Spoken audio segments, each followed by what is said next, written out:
Hello, welcome you all in the continuation of DP-600 Microsoft Fabric examination series. Here we are going to discuss 100% verified question. There are higher probability that you will get the same question in your Fabric examination. But please try to understand the concept, don't mug up this question. Here we have question number 7. You have a Fabric tenant that contains a complex semantic model. The model is based on a star schema and contains many tables, including a fact table named as sales. You need to create a diagram of the model. The diagram must contain only the sales table and their related tables. What should you use from Microsoft Power BI desktop? Okay, the question is simple. But first of all, we have to understand the concept. What is star schema? If you have used Power BI, then it's great.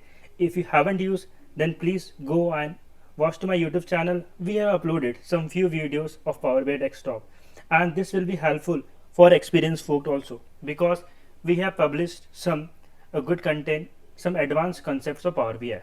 So here my question is that what is star schema? So basically star schema is a schema in which we have fact tables which is surrounded by a dimension table. So might be have questions, okay, what is fact table and what is dimension table? The fact table in a star schema contains the measures or metrics. It means that it has facts like sales, revenue, unit sold, and profit margin. But what is dimension table? The dimension table in a star schema contains the descriptive attributes of the measure. In short, in simple terms, we can say that it have a description. Okay, so I have just uploaded a diagram. It will give you more clarity.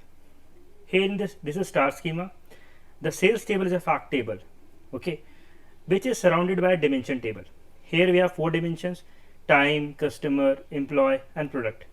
Here product ID will match to product table, which is product dimension, which have various attributes of product like product ID, product name, product category, and unit price. Similarly, for employee, we have employee dimension.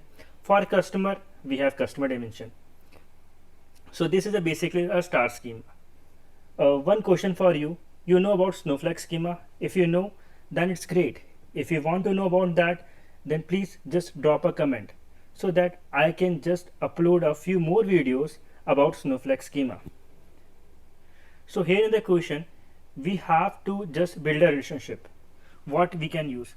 So here I have just taken a picture from Microsoft Power BI documentation. So in that we have 3 types of views: report view, data view, and model view. This picture is not clear because I've just taken the screenshot, but you can just understand this if you have used Power BI. If you don't, then just try and just go and watch my videos. So here you can see that we have prepared a model. So if we have to prepare a model in the Power BI, what we can use? I think so I've told you answer. Any guesses? Just think about that. Yep, you are correct. We can use model view. As seen in the question, we have to build up the relationships. Okay, you need to create a diagram of the model. So we can use model view. So the correct answer is C. I hope so that you understand this question and understand the concept also. Please like and subscribe my YouTube channel so that it will motivate me to produce and publish some more few videos. Thank you for watching.